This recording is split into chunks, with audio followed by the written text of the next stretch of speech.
Now, the last one I had on here was keeping all your dependencies updated, including PHP. Keep these updated on a regular cadence.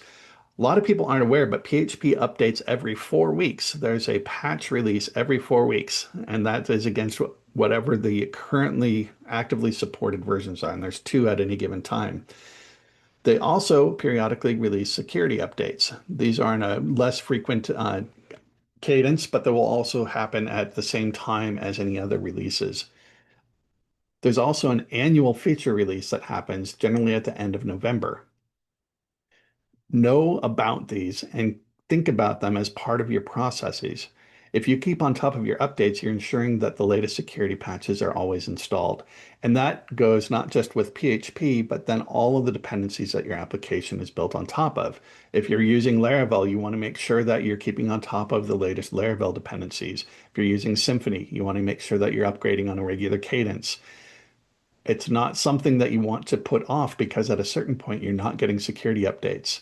And quite often, these applications and frameworks will tie to the PHP security schedule. And so a version that is supporting, for instance, PHP 7.4 right now is no longer getting security updates because PHP 7.4 is not getting security updates. So these are things that you need to think about and you want to make sure that you're making time for them.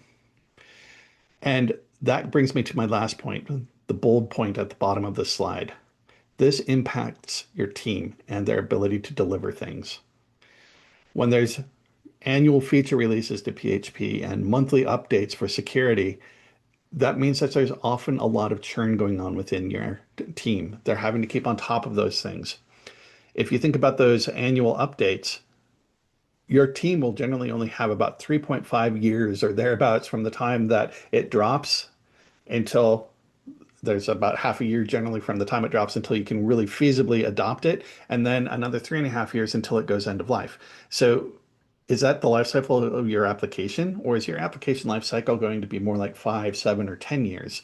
And if that's the case, you need to start thinking about how much time your team can afford to spend on upgrades versus the features that drive your business value.